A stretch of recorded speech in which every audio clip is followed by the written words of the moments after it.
On a sunny afternoon in Los Angeles, Barron Trump, the teenage son of former President Donald Trump, was looking for a simple lunch.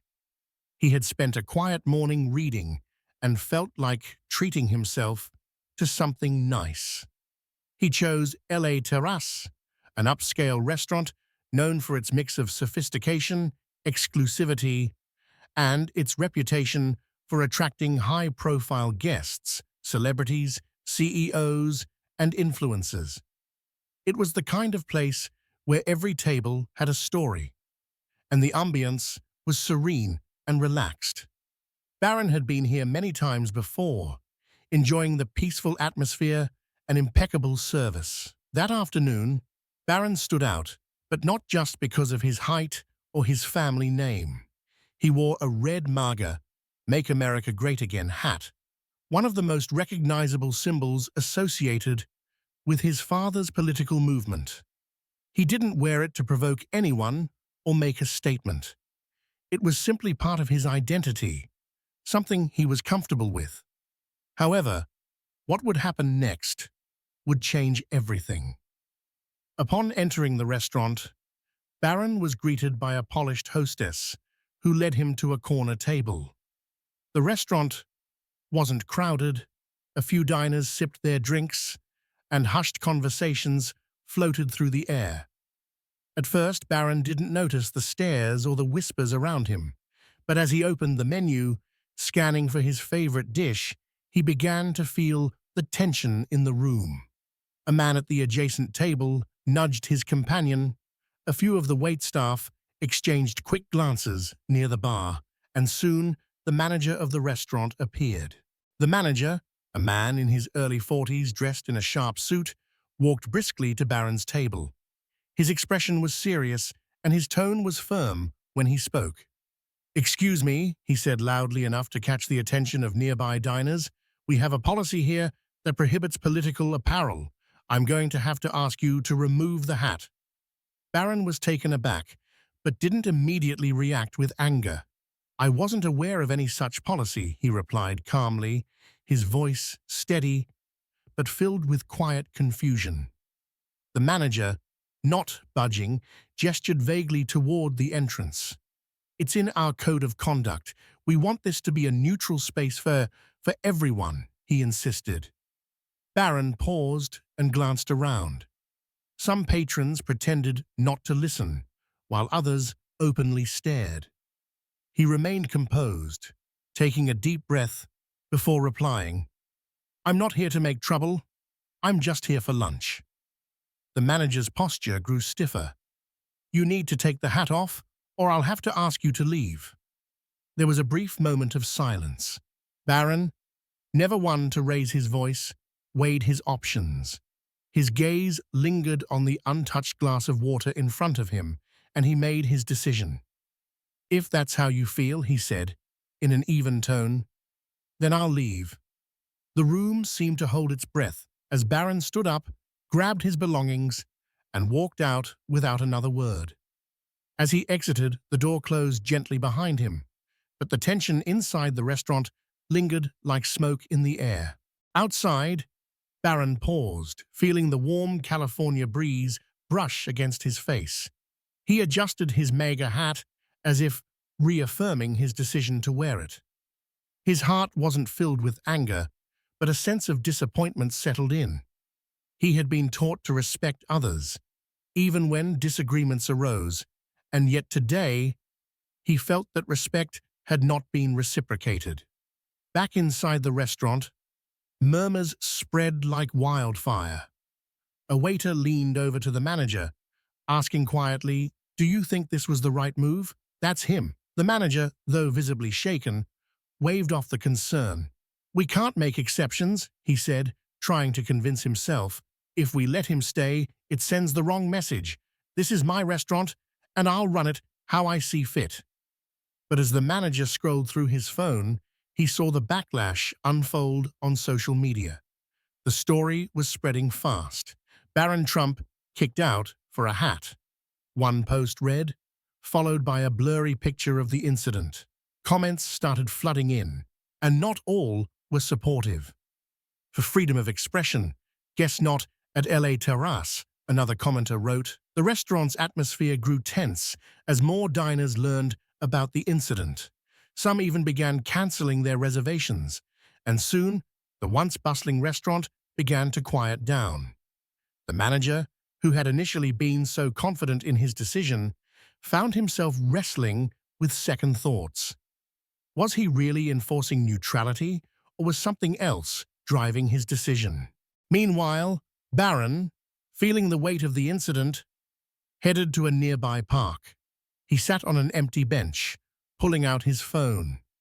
His first message was to his mother, telling her what had happened. Next, he reached out to a few close friends.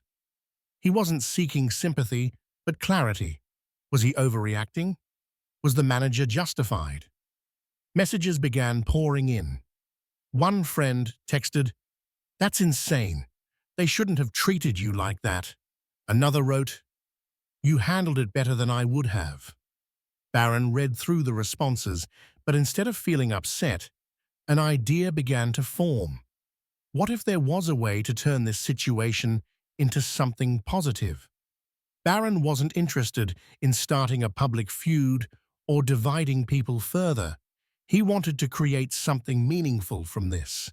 If the restaurant wanted to avoid political statements, why not use this as an opportunity to promote unity instead? Why not bring people together in a way that would transcend political differences? The next morning, Barron began making calls to various organizations, friends, and volunteers. He explained his vision, a public fundraiser, not just any fundraiser, but one designed to foster understanding and unity. The location was crucial. It would be held right outside LA Terrace to emphasize the message that even in places of division, unity could prevail. Meanwhile, inside the restaurant, the fallout from the incident was growing. The manager watched as news outlets reported on the situation. Some articles portrayed Barron as a victim of intolerance, while others supported the restaurant's right to enforce its policies.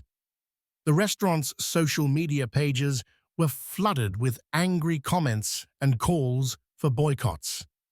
Some users praised the manager's decision, while others questioned how a neutral space could justify kicking someone out for expressing themselves. As the day progressed, Barron's plan for the fundraiser began to take shape. Volunteers helped him organize the logistics, and within hours, everything was set. The event would be held that weekend, and its purpose was clear: to bring together people from different walks of life, to create a space where dialogue and understanding could flourish, and to show that no matter how divided we may feel, we are all part of the same community. When the day of the fundraiser arrived, the once quiet block in front of LA Terrace transformed into a vibrant space of hope and unity. The streets were lined with food trucks, live music played in the background, and booths for local charities dotted the sidewalk. Barron stood at the center, overseeing the arrangements. A banner above the stage read in bold letters, "United we stand, building bridges, not walls." By midday, a large crowd had gathered. Families, young professionals, activists, and even some familiar faces from social media had shown up. Barron took to the microphone, addressing the crowd with calm conviction. "Yesterday, I was asked to leave a restaurant because of a hat," he began.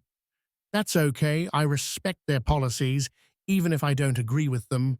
But what struck me wasn't just being asked to leave, it was the bigger picture. We've become so quick to judge each other, to take sides, to shut down conversations. That's not who we are. We can do better." The crowd erupted in applause as Barron continued. "This event isn't about me, and it's not about them. It's about all of us, finding ways to listen, to understand, and to come together. The funds we raise today will support programs that foster dialogue and inclusion. Thank you for being here and proving that unity is stronger than division. The applause grew louder as Barron stepped off the stage, shaking hands and thanking attendees. His message had struck a chord, and people left not just with the intention to donate, but with the desire to work together toward a better future. Inside LA Terrace, the manager stood by the window, watching the event unfold. He had not expected Barron to respond in such a way. His staff, some of whom had witnessed the incident, had already left the restaurant to join the fundraiser. One waiter, who had been there the previous day, came up to the manager and said, "You should go out there and talk to him." The manager hesitated. "This isn't my fight," he replied, "but it could be your chance," the waiter insisted. The manager paused, and for the first time, he allowed himself to consider this. A small smile tugged at the corner of his mouth. Maybe, just maybe, there was more to this than he had initially thought. As the evening drew on, the manager couldn't ignore the pull of the scene outside. He walked out into the crowd and approached Barron. The two exchanged